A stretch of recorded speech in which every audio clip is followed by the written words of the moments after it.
My name is John Williams, a 30-year-old businessman. There's nothing special to note about me. I'm just working as an office clerk at a large wholesaler for alcohol. We don't have a store, but we do deliver beer and wine on credit to a wide variety of eateries, such as bars and izakayas. Each delivery person is in charge of a truck, and when morning comes, they load up barrels of beer and deliver to the stores they're in charge of. As for me, I'm working in an office with only women, handling things like processing credit slips and various chores. I think I've been placed here because they need at least one male hand in the office. Still, it's true that I often have bad experiences because I'm looked down on by people like the driver, the procurement personnel, and the warehouse manager. On top of that, the general affairs department is a women's garden. I feel uncomfortable. I often feel stressed because it feels like I'm caught on the horns of a dilemma. But the reason I'm still at this company is because not everything is bad. I have many colleagues I get along with, and I often get treated well by our regular customers. There are times for ups and downs. It would be the same no matter where I work. The change in my life happened this spring. The cause was a new department manager who joined the company in the middle of the term. He was a tough guy with a background in finance, having served as a branch manager of a regional bank. He had a tendency to try to settle everything with numbers. The department manager was rough from the start. Perhaps he felt pressured to produce results because he was hired in the middle of the term. His demands on us were too high. Suddenly, the previously laid-back atmosphere in the office started to get tense. According to the section chief secretly told me, it seems that the director is suggesting personnel cuts to the president. Indeed, there have been fewer drinking parties recently, and opportunities for outside drinking have been lost. It's a big blow to our company, which delivers alcohol to restaurants. I knew that sales were sluggish. When I heard about this from the team leader, I had a bad feeling. This was because, as far as the director was concerned, my performance seemed to be at rock bottom, and I was well aware that he had me in his sights. Perhaps being the only man among the clerks might give the impression of being incompetent. I had the impression that I was doing a decent job, but the director didn't seem to recognize my efforts at all. And a month after the director took office, the discussions about reduction began. It started with soliciting voluntary retirees. Apparently, no one expressed a desire to leave. The director then prepared a list for the reduction. My name was at the top. He subtly applied pressure, saying, "It's not mandatory, but if you care about the company." Besides me, several delivery personnel and assistants were chosen. It seemed like an arbitrary selection on the director's part. The warehouse keeper's name was on the list, and he was outraged. And rightly so. If the warehouse keeper quit, the company would be thrown into chaos. Because no one else can find a single bottle of wine in the huge warehouse. The president didn't seem to like the list either, but he had difficulty expressing his opinion to the director, who was an elite from the banking world. Even those whose names were on the downsizing list didn't willingly apply to resign just because their names were there. The company atmosphere was like, let's ignore the list, but the director didn't like that. Salespeople aren't in the company during the day. During the day, the director's target was me, the only one left in the office. Even when he didn't have anything to do, he kept loitering around my desk and nitpicking. I sincerely wished he would just stay cooped up in his office. Are you doing only that job every day? You have a tons of work because you're slow. The director would lean over my work and scold me in an unnecessarily loud voice. I guess he wanted everyone in the office to hear. Every day, the office atmosphere got worse because of his yelling. And the director blamed it on me. He said that the reason the employee's motivation isn't increasing is because I'm in the company. I was stunned to be told that being called incompetent and a burden to the company every day was really wearing me down. My stress was reaching its limit. I'm convinced that the reason I blacked out and collapsed while trying to get up from my chair at the office was due to the director. I don't remember anything after falling, but apparently I was quickly rushed to the hospital by an ambulance. I heard from my colleagues that I had been unconscious and appeared to be suffering since I collapsed. It turns out, stress was indeed the direct cause of my collapse. It was a result of a dreadful pattern of stress leading to insomnia and overwork. When they performed the tests upon my emergency arrival at the hospital, the attending physician told me that there seemed to be other worrisome symptoms, which surprised me a bit. It turned out I would have to continue with further diagnostic tests. The results of these thorough tests revealed early-stage colon cancer. Receiving a cancer diagnosis was quite a shock, but I was a little reassured when the doctor told me that since it was in the early stages, there was a high likelihood of complete recovery with surgery. A hospital stay for tests turned out to be a much longer hospitalization than I anticipated, which was bothering me. Just as I thought my hospital stay might drag on a bit longer and contacted my office, the document that the secretary, now named as Nancy, brought me was early retirement papers. She looked very apologetic as she handed them to me, saying she was told by the director to deliver them. Thank you, who've asked the nasty task. When I spoke to Nancy, who had brought the documents, she told me, you should just ignore such papers. Of course, I don't want to take early retirement. I shoved the envelope into the drawer of the bedside table in my hospital room. John, we'll take your temperature and blood pressure now. The nurse came named Kathy, replacing Nancy in the room. The first time I saw her, I was so struck by her beauty that I didn't even realize when the injection was over. Yes, please go ahead. I get overly nervous when Kathy comes in. Her being extremely beautiful is one reason why I get so nervous.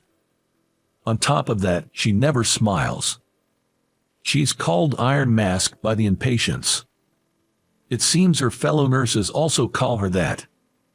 Kathy's expressionlessness and her good looks make her appear doubly intimidating. It's not that she's cold or anything like that to the patients. She's a strict yet kind nurse. The young attending physician told me that he's most afraid of being scolded by her. She doesn't raise her voice but seems to be able to express her anger in a quiet, matter-of-fact way. I thought I would be terrified if it were me. Your pulse is a bit fast. Are you not feeling well? Kathy, who was taking my pulse, quietly said so. It seems my pulse quickens just by having her near me. I was a little amazed at how nervous I was. I'm okay. There's nothing wrong with me. As I hastily said that, Katie stared at me fixedly. And then, she let out a small sigh. I started to panic, wondering if I had disappointed her. But her sigh was not one of disappointment. Don't just dismiss things lightly as okay. You're here to fight a disease, remember. If you're feeling bad or if there's even a slight difference from your norm, make sure to tell us, Kathy said with a serious expression. Then, she deeply bows in my direction, apologizing for her inadequacy. Wait, why? You don't need to apologize for anything, Kathy. I understand there's a certain atmosphere around me that makes it hard for you to open up. I'm really sorry about that. I wonder if Kathy knows what people call her behind her back. I gently look at her face, wondering if she's hurt. Her usual expressionless face is there. I'll be a good patient.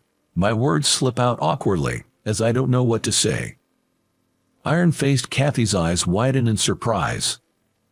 Then she quickly returns to her usual expression and simply responds, I appreciate that. I suddenly feel embarrassed and couldn't say a single word until Kathy left the room.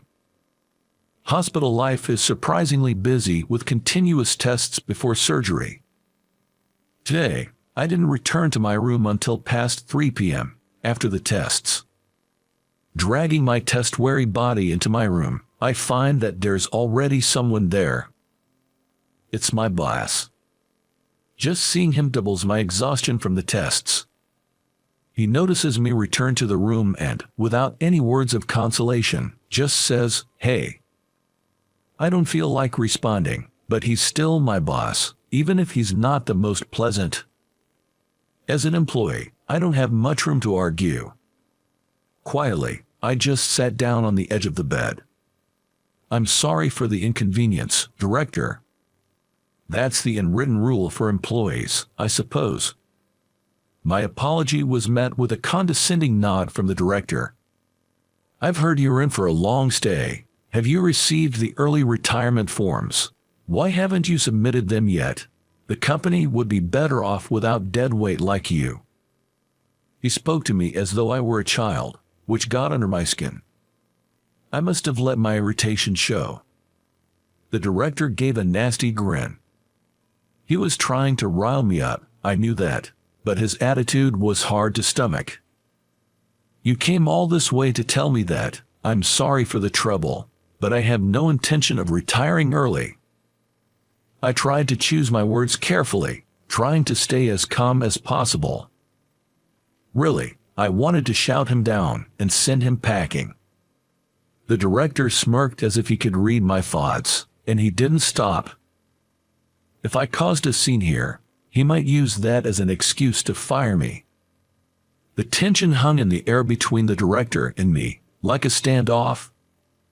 The one who shattered that tension was Nurse Kathy. "Excuse me, I believe I asked you to call me with the nurse call button once you return from your tests. Have you forgotten?" The hospital room door burst open, and in strode Nurse Kathy, glancing back and forth between the director and me.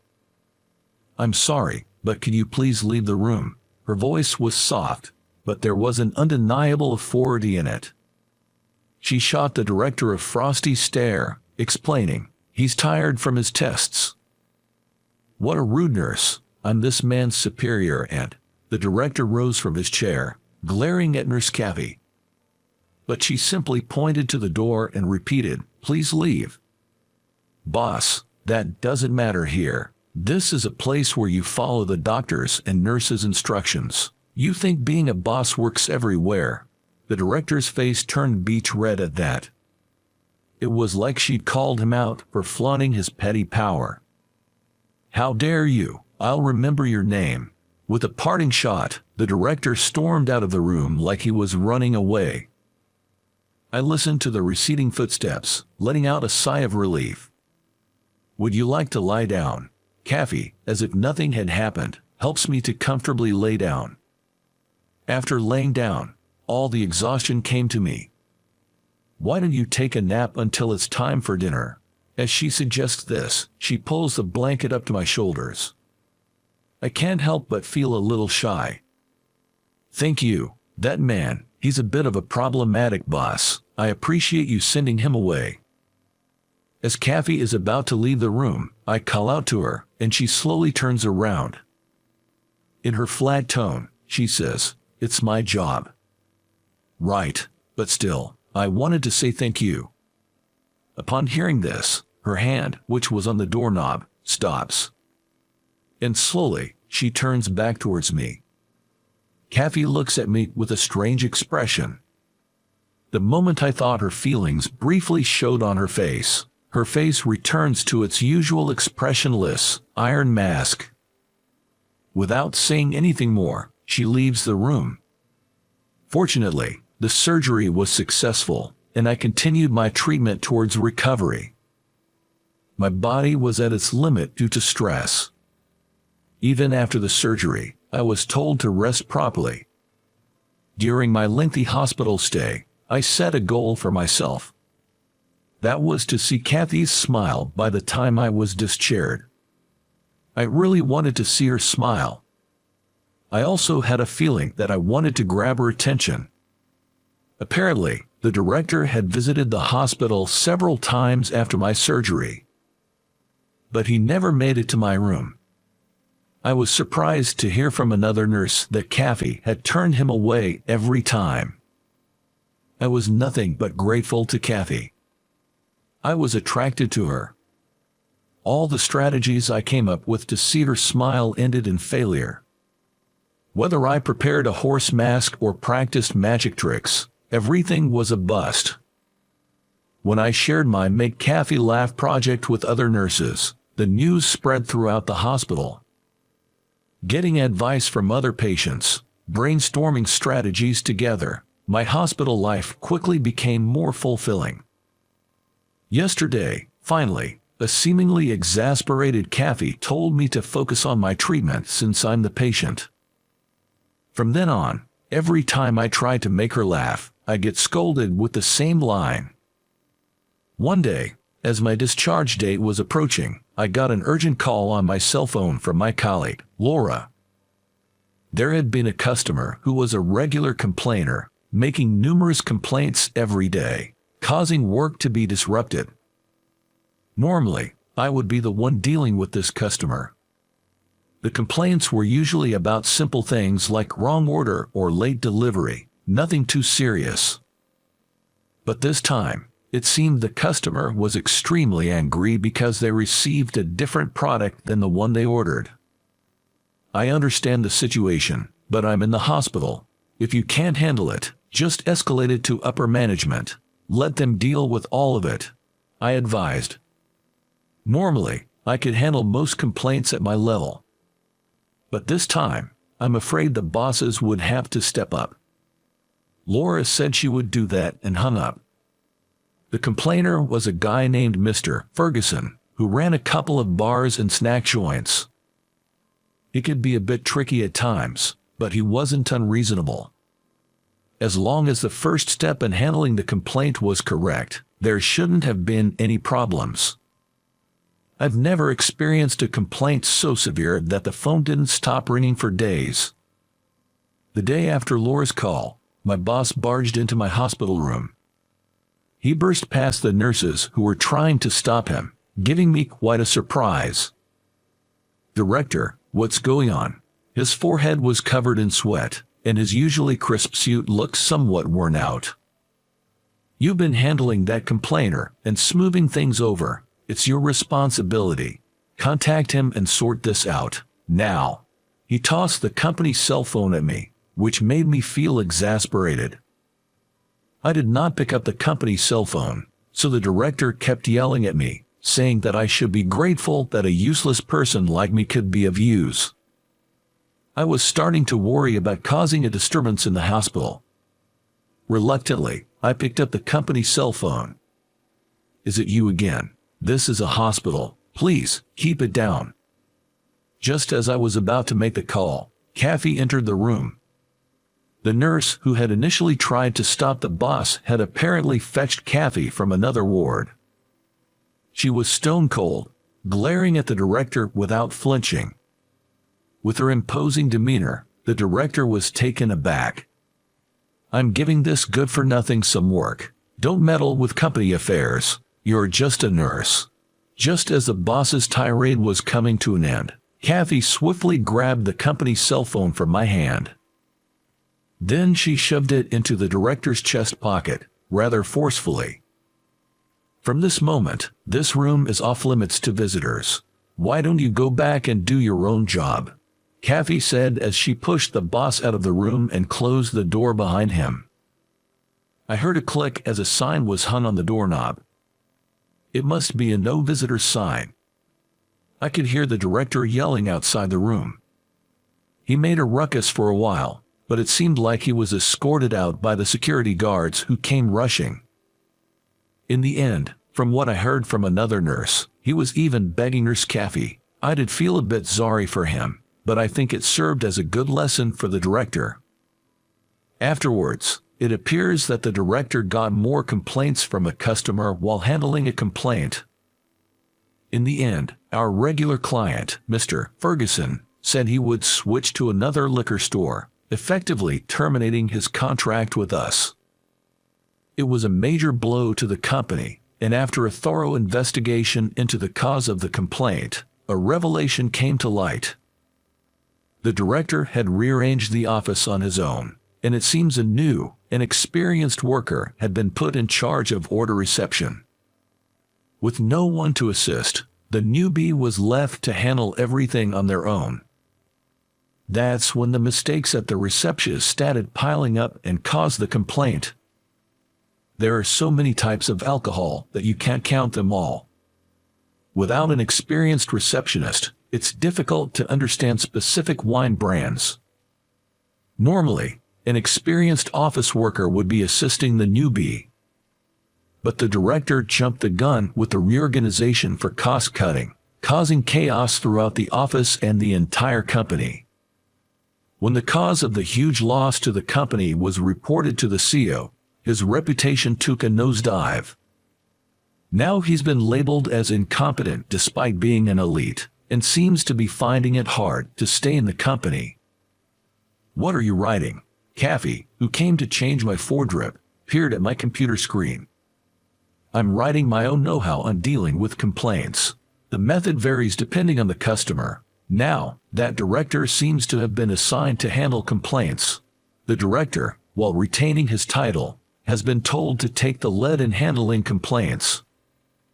A colleague told me that he's been tormented every day by troublesome complainants. I think it would be a plus for both the customers and the company if I could contribute to handling complaints in any way." "Are you going to aid the enemy?" I get slightly embarrassed as she tells me this with a somewhat unresolved look. I'd rather see a smile on your face than that shocked look. In the end, I never got to see a smile on Kathy's face during my hospital stay. After a hospital life of over a month, I finally reached the day of my discharge. The attending physician and nurses who took care of me in the ward see me off at the hospital entrance. I'm about to get emotional as I even receive a bouquet of flowers as a discharge celebration. Kathy is also here among the people seeing me off. With her usual emotionless face, she stares at me. "I've been in your care a lot, Kathy." When I stand in front of Kathy to express my gratitude, I end up witnessing something unbelievable. "You did well, John. Congratulations on your discharge." With that, she softly flashes a smile, as beautiful as a blossoming flower. I'm about to drop the bouquet in my hands from the surprise. I thought to myself, what a terrible woman she was at the end. After all the effort, she wouldn't smile at me, but at the moment we'd never see each other again, she shows me a smile. Memories of my hospitalization with her cross my mind one after another. Once I start to recall the fun moments, I can't hold back anymore. I burst into tears in reaction to her smile. Seeing this, the people sending me off start to roar with laughter. I'm so embarrassed. Unable to hold myself back, I crouch down on the spot. Well, do not cry like that. People who work hard deserve a little reward. This is just a bonus. Kathy whispers this while gently patting my crouched back. A piece of notepaper, roughly inscribed with her familiar handwriting, has her cell phone number on it, and she gently places it in my hand. Below it are the words, "Contact me if you feel like it. I'll be waiting." By the time I stop crying in surprise and look up, she's already returned to the send-off line, waving with her usual emotionless face. I wave back at everyone while expressing my thanks, then get into a taxi. In the moment I get in, I call Kathy's cell phone. "You're impatient, aren't you?" After 5 rings, she answers the phone with a soft chuckle. I hadn't thought about how to ask her out and can't find the words in my sudden panic. Will you date me with the intention of marriage? This was the first thing that came out. Even the taxi driver turns around in surprise. I'm so embarrassed I wish I could disappear into a hole. Isn't that a bit too hasty, but okay. Perhaps I found the treasure of my life in a hospital and I was too lucky. A few years later, I can't help but grin imagining her standing next to me in a white bridal dress. How did you enjoy today's story? Subscribe the channel and give us likes. It gives us motivation for our production activities. We're also looking forward to hearing your comments. See you again in the next video.